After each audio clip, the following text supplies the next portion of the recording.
Kuna wale wanawake ambao wanapomaliza period tu, lakini bado ile harufu ya damu ya hedhi bado wanaendelea kuipata. Sasa hii huwa inatokea baadhi ya wanawake ambapo wanapomaliza tu katika siku zao, lakini bado wanakuwa wanapata hiyo changamoto, na hii hutokana na mabadiliko ya homoni ambayo yanakuwa yanatokea kutoka katika kile kipindi ambacho mwanamke anakuwa yupo katika period na pale ambapo anapokuwa anamaliza. Sasa ukiwa ni wewe ambao unapitia changamoto kama hii, kwa maana kwamba unapomaliza tu period unapata harufu ya damu ya hedhi, basi fanya mambo haya matatu ambayo naenda kuelekeza.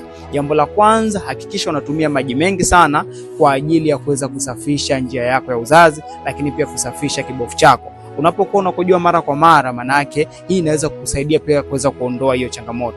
Lakini jambo la pili, hakikisha unatumia lishe ambayo ni nzuri. Lishe nzuri itakusaidia kuweza kubadilisha au kuweka sawa zile homoni zako ambazo labda zilikuwa zimeshaanza kuvurugika au kutoka katika period mpaka kwenda katika ile hali yako ya kawaida. Maana kuna homoni huwa zina change. Kwa ukitumia lishe ambayo inakuwa ni nzuri, maana itatengeneza usawazo wa homoni na hiyo hali itaisha. Lakini pia hakikisha unavaa nguo ambazo zinakuwa zinapitisha hewa. Sasa kwa zile nguo za ndani, nazungumzia chupi. Vaa chupi ambazo zinakuwa zinapitisha hewa nzuri, zinapitisha hewa safi. Hii itakusaidia kuweza kuondoa unyevu ambao mwanamke anakuwa anaupata pale ambapo anakuwa amemaliza period.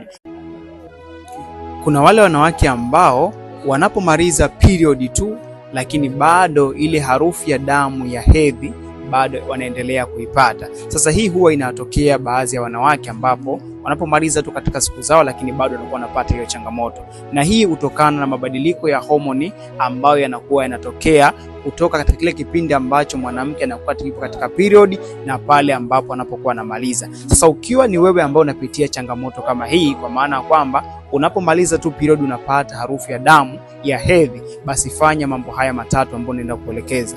Jambo la kwanza, hakikisha unatumia maji mengi sana kwa ajili ya kuweza kusafisha njia yako ya uzazi, lakini pia kusafisha kibofu chako. Unapokuwa unakojua mara kwa mara, manake hii inaweza kukusaidia pia kuweza kuondoa hiyo changamoto. Lakini jambo la pili, hakikisha